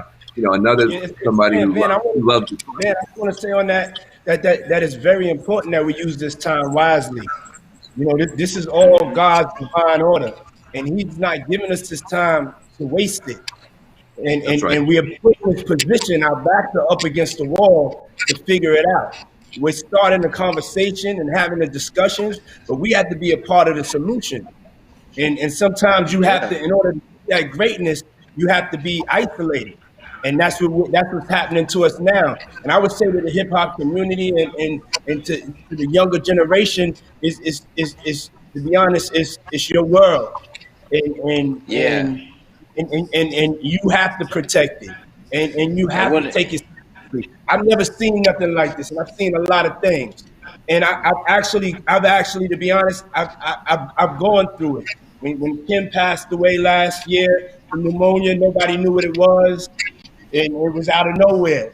And you know, I was put on a real serious timeout, and I used that time to really, really reflect and to really, really look at who's important in my life and what do I want to do, because we still have a responsibility. We still have a destiny. We weren't just sent here to be ex-slaves. We weren't sent here to be the last on the totem pole. We were sent here to one day to stand up and to fight for ourselves and to fight for ourselves in the right way, through our intelligence, through our mind, through our compassion, and through our hearts. So please, I just want to add on to that, to me, the most powerful culture in the world, the hip hop culture. Let's use this time wisely and think about how we can help others and think about how we can save ourselves as a whole community, all the races, everybody together. But we got to put that mask on first. Even on the airlines, they tell you put that mask on first. And we have not been doing that as a people. And that's what I want us to start doing. Let's put that mask on first, isolate ourselves, and let's use this time wisely and connect with God in a way like we've never connected before to find the cure for this and also the cure and to break the curse. Because this has been an ancestral curse. And it's time for us to break the curse, and that has to come from within. So if you could dig me and you're on that frequency, you know what I'm talking about. Yes, let me bring everything you're saying. And I just want to add on to that, Puff. I just wanted to say, Puff, like, to add on to that, like, we'll never get another time like this in history ever again. You know what I'm saying? So it frustrates me when I see people talking about, I'm bored.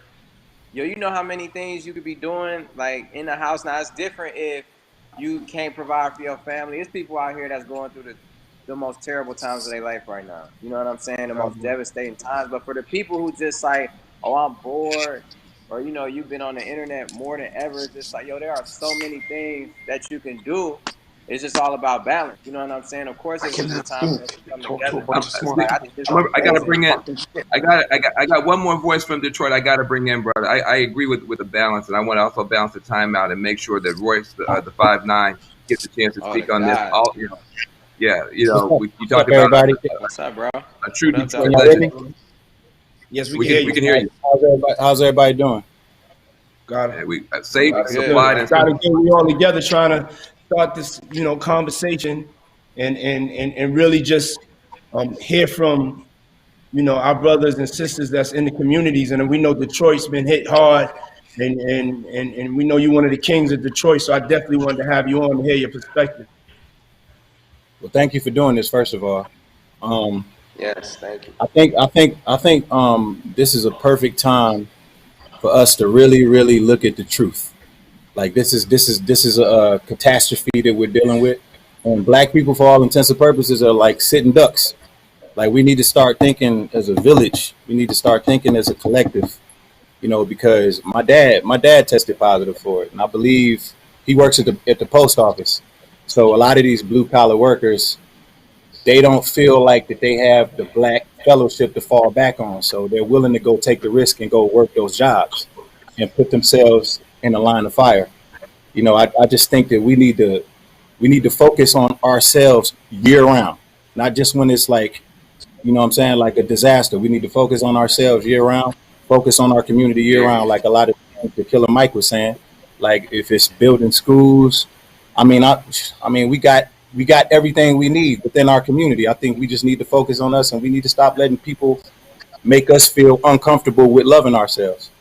Like with thinking as a collective. Every time we say anything that involves us coming together, they go out of their way to let you know how uncomfortable they are with it. Well, I'm uncomfortable with them being uncomfortable with it because I'm just tired of things affecting us in a way that they don't affect anybody else. And I'm tired of looking to the hierarchy of the government to help us out. I think we need to start putting systems in place that are going to offset some of these systems that are put in place to destroy us.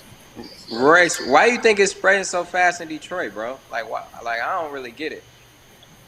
That's something Well, I I mean, don't even. I don't know if we had the answers to.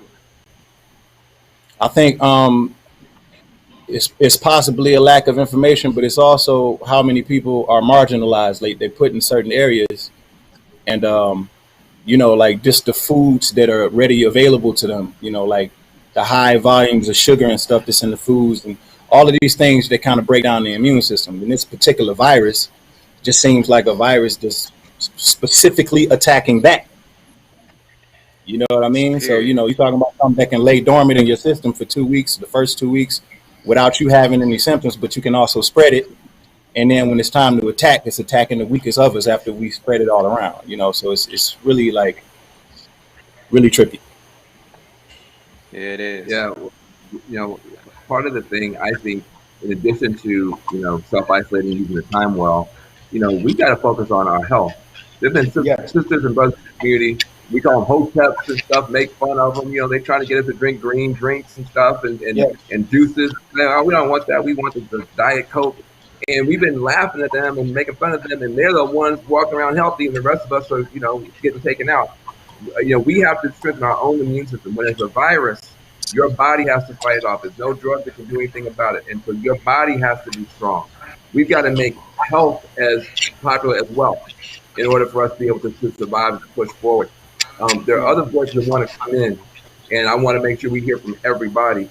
But I want to say that that's one of the most important things that we're going to come back to, even if it's a part two to this conversation, is the things that we can do, the importance of the health and wellness, the understanding the responsibility that we have from our bodies that God made to make sure that now that we know the fact and we know that we could just be killed at any time because all of the sugar and all of these processed foods is pumped in our community. All of this is by design, yo. Y'all on revolt. You're not on CNN.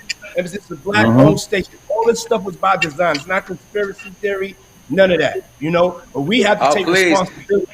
We have to go back to our ancestral roots and understand that we have cures for this. And we're not one of the things we're not talking about is we're not talking about how we build up our immune system during this time. How do we fight against it? We can't just lay and sit back. We have to change the way we're eating. We have to change the way we're living. There's no other choice. It's that or die. And so we will continue please let me that conversation, but I wanted to make that statement, though. Last word. Please let me be a part of that conversation. please let me be a part of that conversation because I take, Yes, sir. supplements, vitamins, alkalizer drinks, alkaline machine They know conjugate I'm water. here. I have a very alkaline diet. And you know what I'm saying? I love to share like all the things that I do. I haven't been sick It's so in a important. long time. So Yeah. let Well, me know when listen. We're that gonna have a part conversation two. is. We're gonna have a part two to that, man. Keep it rolling because we have some people that's Yeah, been waiting that's good. for a minute. And I want We to got thank we you, got. Joe, Robbie, and Corday. Thank you, Shara, and everybody else that's on. Yeah. Thank y'all for waiting and being Hey, God patient. bless everybody on here. Yeah, thank you. Peace. God bless Detroit. No, thank God you. bless Detroit. Love and respect, y'all. Love and respect. Love, Roy. Hey, Yeah. all right, so we're gonna bring on people that some people don't even need an introduction, but we got Fat Joe here, we got Yara Shahidi here, we got Corday here, Dr. Justice here. So we're gonna have a whole different round of conversation now, especially bringing forward some of the voices of the sisters, some of the people who are younger. I want to start out with you, Yara. The young generation was kind of lied to on this. It was told that only old people need to worry about it and the young people are safe. Now we're seeing people dying at 50 and 40 and 30 and 20 in the Black community. What do we need to do to make sure that this generation knows that this is real and it's coming for young people in the Black community because of our asthma and other issues? Our young people have that we're very vulnerable. Wait. I think Yara. I think you're on mute. Let's try to fix this sound. Can say something else, sis? Only the tiny little bit. I'm gonna go to Fat Joe and then come back to you. I want to make Yara, sure your keep voice. trying. Yara, keep trying, and when we hear you, we'll signal you. But Fat Exactly. Joe, my brother, Joe, you there? I'm here. Joe, So I wanted to get you on because you one of the realists in the discussion. You one of the realists, and we need to give it to our people real. And I put this together for African Americans, but you know my extended family is also Latinos, and we're both getting affected by this. And I wanted to just invite you into the conversation as a part of the hip hop community, one of our leaders, and also because you keep it real. I want this. I don't want what they say going on CNN. This is the real news. This is news that's affecting us. Talk to me, Joe. The real news is our youth is acting very ignorant and they're not caring about their parents, their grandparents, their neighbors, and we have been screaming. I've been on my IG live every day, 8 o'clock to 9 o'clock. I don't know how else to scream.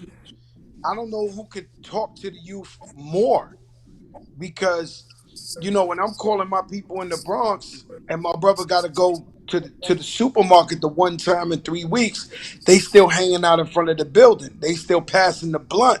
They still hang, and it seems it's so crazy. And I don't want to sound like an old school hater, but it's like this young generation feel like they can't die from this, and they don't care who dies from this. And it's real sad that I'm talking amongst us. I'm talking about us, our people. I'm telling you the real. The real is we gotta find a way to get in these young kids' face. Like, it can't be sugar coated, it can't be nothing. Whether it's we gotta talk to our young influencers, if it's the young thuggers, if it's the young whoever the youth is really listening to, they gotta step up and they gotta tell these people, you are killing us. So what happens is 2 weeks ago with spring break, they was all out here partying spring break.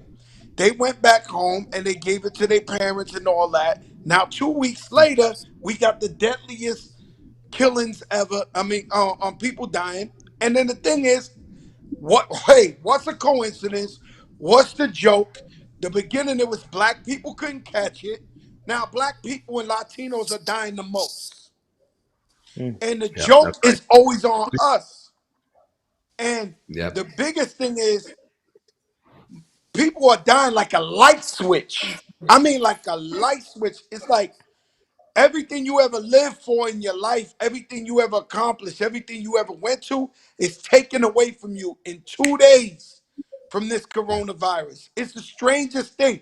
You can't even have a funeral. We can't even pay tribute to you, right? So I'm doing But let jumping me bring in. jacks. Yeah, well, listen. I want to listen. I think you put it down, and we have some young people who might be able to have some insight and also have some influence. Yara, are you ready for us? Yes, Are can we you ready hear for me you? now? Yes, we can hear you. Honored to have you, sister. Amazing. No, honored to be here. Yeah, and when I think of just my generation as a whole, I feel like information dissemination has been key because we have been hearing so many different things on this, primarily starting with the idea that it just doesn't affect our generation and really not expressing the expansiveness of who could be considered immunocompromised. And even turning back to your point, to asthma, to all of these things that you may not make the connection between as having a compromised immune system. And the one piece of advice that had been given to me and that we had heard that I thought was so essential and goes to the essence of what's been said is the idea that don't walk around as though you're trying to prevent yourself from getting corona. Walk around as though you already have it and you're protecting the other people around you. And so that's the extensive level to which you have to care for the people around you, regardless of whether you think you can be affected. And as you've said, it's been proven from all the cases that we're seeing, unfortunately, that people that we didn't think were going to be as direly affected are really going through it. And so that has been the piece of advice. And I'm grateful to be in a position to be socially distancing, but it's also, if you have the privilege to socially distance, we're doing it on the behalf of the amount of people that don't even have the opportunity to do so. Yeah, Corday, I want to get you in here as well. You have a whole bunch of people who listen to you, who love you, and who are following you, and we all know your future is so bright. How can we get the next generation to be where you are on this issue? First of all, can everybody hear me? Yes, sir. Yes. So, nephew? first and foremost, what's up, Unc? How's it going? I appreciate y'all having me on this platform. Honored to be on here with y'all. But first and foremost, we just gotta take it more seriously. Fat Joe made some points, and I just feel like we just gotta take it more seriously. And I feel as though it's literally a global pandemic. It literally cannot get more serious than this. So but obviously at first through social media, like via Twitter, Instagram, coronavirus first originated as one big joke. It was, everybody literally took it as a joke. And it was at first, us as black people, we can't get it, and us as young black people, we really can't get it. So many, folks around my age and even younger, weren't taking it as seriously as it should have been, from the get-go, versus, it taking like actual people that we know and we love getting it. My best friend, his dad has it, and he's in the ER. It takes like those personal cases that we know in order for us to take it more seriously. So I just feel like we just gotta obviously self-quarantine, stay away from each other, stop social gathering. Like some homies hit me up in a group chat like last week, like, what's the move? Like, the move is the crib, bro. You know what I'm saying? And I just feel like that's a huge thing with it, just socially distancing. Yeah. Well, that makes me want to bring in Dr. Jess. As I said before, we got some folk in our community that are educated. Dr. Jess came out of Cornell Medical School. She's a Black psychiatrist, and she's got a real unique set of insights. Some people are having a hard time with the social distancing. And I just wanted to get a kind of insight into you. On the one hand, some people are not doing it and they're hurting other people. Some people are doing it, but they're finding it hard psychologically, spiritually, emotionally. We're such a social people. How do you see it, Dr. Jess, the psychological dimension of what has to happen? Yes, thank you so much for having this. I think it's important, Diddy. You have always been in front of this, so thank you. I think it's important for people to really understand that right now the focus is to end this pandemic, right? So we all are practicing, or should be practicing, extreme social distancing. And so one of the things that I encourage people to do when they're in their homes is to really use that opportunity to be still. Okay, I know it can sound really cliche, but being still is an opportunity for you to address anything that's been holding you back from your past. Someone mentioned earlier an opportunity to really read up on different books. Actually, I would recommend 3 different books right now if people want to understand the social implications of how our health is, affected differently as Black people. And that would include Medical Apartheid. You can learn about the long-standing history of experimentation on Black bodies. Also, the new Jim Crow. If people are trying to understand what the hell is going on with our mass incarceration and what does that really indicate, it's an excellent book to read. Also, The Color of the Law, to learn about what segregation actually did for our housing. So this is an opportunity for people to really read up and become more learned. All right, but it's also an opportunity for you to use technology in a way to stay connected, right? There's Zoom parties. I was on one earlier, celebrating my aunt's birthday. There, is FaceTime. There's a way to stay connected in a meaningful way so that you aren't suffering from the impact of social isolation, which again can lead to depression, anxiety. It can have a lot of implications there that are negative. Well, listen, part of the thing is we do have the opportunity to be very innovative, to take this time and use it. How many people say, oh, I just wish I could just slow my life down for a second and really focus and pray and get my health together and get connected with my family. Well, look what you prayed for. It didn't come the way that we wanted it, but it came. And so, I love what you're saying by giving us the education, the information of how we can use this time really, really well. I think that's invaluable. I want to give everybody just one last comment before we go. Fat Joe, you have been so passionate on this.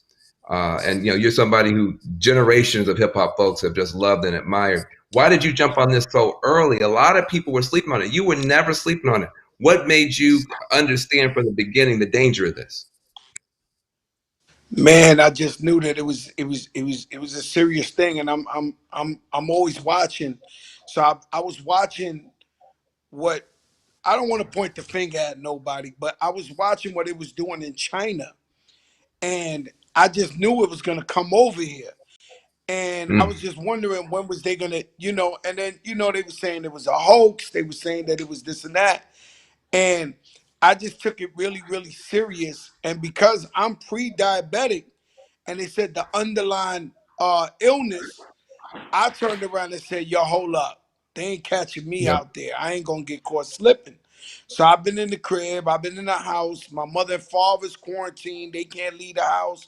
Nobody. So we've been following all the rules and trying to do the right thing. And then mostly just use our voices like we're doing now, but just use our voices to just let our people know. Because, we talk to a different, we cut all that gray area, and we talk straight to the most vulnerable people. And so I said, yo, we got to start something. We got to start talking to everybody, because maybe they'll believe it if Fat Joe tells them, stay in the house, chill, you're going to get your parents, And this, let me tell you something. I asked Dr. Oz today, has he ever seen a more infectious virus in his life? He said no. And anybody that wasn't listening to me, every one of my friends that I told stay home, listen, this, that, every single one of them caught the coronavirus. Every single one of them who was like, yo, Joe, it's $3 margaritas. Yo, Joe, we out here. Yo, we and they all caught it. They all caught it. And now people's parents are dying. A lot of people dying in New York. We from New York. So that's the war zone. So every day I wake up to 4 people I know dying. I don't even want to look at the phone. Like when I pick it up in the morning, it's like, yo, do you know the security guard Saeed? Do you know this guy Danny Vargas? Do you know Marisol's mother? Do you know, it's just killing people. Killing. Like, and yeah. As bad as you may feel about it, and we all feel terrible about it, I know for a fact you saved a bunch of lives too. Because some people didn't listen, but I'm telling you, you were one of the first ones in the community ringing the alarm. And so you saved a lot of lives as well. Let's try to save a few more lives tonight. There might be somebody who's they're just coming in. They say, oh, well, I heard it was kind of a hoax, but, Diddy's calling us, so let me check in. Corday, what if there's some young person who's coming in right here at the end, what do they need to hear from your heart? What do you need to tell them to make sure that they save a life tonight and tomorrow until this thing is over? Think of your neighbor, think of your community. We all gotta stick together, especially in times like this. If you got some older folks like in your neighborhood, in your apartment building, go out, grab them groceries for them. Even if you're not in a position, to physically or monetarily help somebody, it can be something as small as like, hey, bro, the Piggly Wiggly restocks on toilet paper tomorrow at 8 a.m. Just spreading the right information and, taking it seriously and using this extra downtime to better yourself. I've been in the house, just thinking, plotting. Not everybody has the luxury to, use this downtime, to think or meditate. A lot of people are going through the worst time of their lives, but if you do have that spare time to do that, just try to better yourself in whatever way you can. Come up with game plans, make a vision board, write down your goals, or, just anything. But just take this as seriously as it should be. It is literally a global pandemic. It's like the worst virus spread since the 1918 flu. I haven't seen nothing like this in my life. Y'all never seen nothing like this in y'all life. So we should take it for what it is and help and uplift one another. Dr. Justice, does that sound like good advice to you? And what would you add to it before we give Yara the last word? What would you add to that? Yeah, that's excellent advice. I think one thing that Black people need to understand is that we are more likely to carry illnesses, right, that stem from all of these social factors that many people have talked about. So it's not just a disease that's affecting old people. If you have asthma, if you have diabetes, the sugar, if you have high blood pressure, hypertension, right, if you smoke, these are risk factors that can make you more likely to end up with severe illness. So that's another reason why practicing social distance is going to be important. I would even encourage people to really understand, if you're going to wear the mask and the gloves, you got to make sure you're washing your hands. It's not just about having the mask on, touching your cell phone and all these other things, right? You got to make sure you're practicing adequate hand washing. And at the end of the day, when it comes down to our psychological and psychiatric health, it's going to be very important to just maintain a good overall health. Make sure you're prioritizing getting as much sleep as you can, right? Make sure that you're getting the vitamins that you need to try to boost your immune system. Stress kills our immune system, right? Stress is what makes our immune system not function well. So you want to try your best to move around in the house, be as active as you can. And to, your point, if you're not able to, I think there's so many frontline workers who are not just healthcare workers, right? It's our postmen, the UPS people, it's the people working at, our grocery stores. It's going to be important that we do this so that they can continue to support us, but that they can also be healthy for their families. Well, listen, that was good advice. I hope somebody was writing that down. That should be posted. That was literally like a roadmap to how to get through this healthy and with our minds in a good place. Yara, you are healthy. You're brilliant. You're well connected.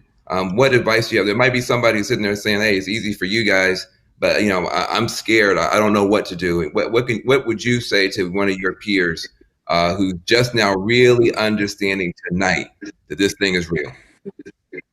Absolutely. I mean, I think the advice that's just been given has been pretty perfect and essential to listen to. But when I'm thinking of being in conversation with my peers, I'm grateful to be in a peer group that's been very responsible. But the one thing that we've done for each other is exemplify what it really means to be a support network, which again goes back to the fact that this time exemplifies no action is too small. That call to your friend to check in to see how they're doing, that call to say, okay, I'm making an essential grocery run. Is there anything that you need? Those do save lives. And a lot of it has been, how can we continue to remain in support and in communication and of service to one another, because all of our needs are inevitably different. And I think as much as this has been referred to as the great equalizer, we have to acknowledge the difference in everyone's position and try our best to respect it. And if we have the opportunity to and the resources to, find ways to bridge the gaps of inequity that I think all of the systemic inequity has been very prevalent right now. Just one more thing. You said you've got a responsible network of people that really know how to help each other. And that's really something that, all of us have these cell phones. There are people in there that we had beef with 5 years ago, people we broke up with 7 years ago. Isn't this a good time to reach out to folks and start healing some of this stuff and just say, hey, I'm just worried about you. I'm just, how are you doing? I mean, am I right? It should, if a global pandemic is not an opportunity for you to reach out to somebody who you love or who you used to love and heal that, when is? Am I right, Yara? Absolutely. I mean, I even think of it spreading as a sign of us ignoring the fact that we are inherently interconnected. The idea that when it happened across the globe, it was like, well, that was a them problem, and now it's an us problem. And so I think it is essential that even on an interpersonal level, we begin to reinstate the interconnected nature of how we operate in our community. Yeah. Well, Van, I want to jump in on that and say that there's a cure, and that cure is love. That cure is love. If we all really look out for each other, that's a different type of virus. That's called a love virus. If we can't love nobody else if we don't love ourselves and we don't love our tribe first. This isn't about just about talk. I'm committed to keep on putting out the information because the information is the currency, but it has to start from within. Every person that's listening to this has to spread this gospel, because we have to look out for each other and to be solution based. As we talk about these deaths, it's going to get worse. It's going to get worse, y'all. And we're going to have to, batten down the hatches, and we're going to have to really tie into our faith. And the way that we could stop it from getting worse is by isolating ourselves, by respecting what it is, by also just looking and doing research on solutions. Shout out to Dr. Sabi. You know what I'm saying? We have different people out there that have that come from our ancestral magic. If we start to love ourselves, we'll start to see and feel those visions. Even my Latino brothers and sisters, we're not talking about no voodoo or no magic. We're talking about love, and we're talking about things that God gave us from the earth. And we have to be smarter. We have to be a smarter people. We have to break the cycle, and that's all in love. That's number one. Number two is economics. The economic factor, we have to stop ignoring it. We have to stop letting ourselves get pushed out of the way, not getting our fair share. We're coming for our fair share. America, we want our fair share and more and everything we deserve. We built this country. The way we're being treated is beyond a race issue. This is a human rights issue. If this was going on anywhere else in the world, dictators would be hung. Okay, so this is something that's real. We have to understand the power of our economics. We have a power in that, and we have to reset that, and we have to put out a new plan. These are solutions. Our prison population, we cannot turn a blind eye to that. There's just no way they're going to survive, and it's going to be one of the greatest disasters since we've seen. Going back to the times of Hitler, it's that bad. It's that evil. And we need to wake up and we need to love ourselves. I'm not giving y'all no shock value. I'm giving it to you real. We are making up more than half of the deaths. And the way we have to do that, we have to take accountability, and we have to start to change from within and within our communities. And hopefully tonight, tonight has been the start of that. And yes, this is conversation, but I promise you, I will follow it up with action with whoever wants to get down with the smoke and make some changes and make a difference. Because I'm tired of this, man.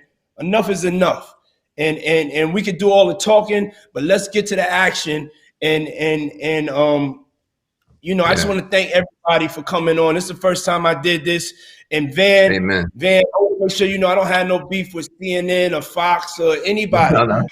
It's important. Revolt. When we doing this, we can speak. We can say whatever we want to say.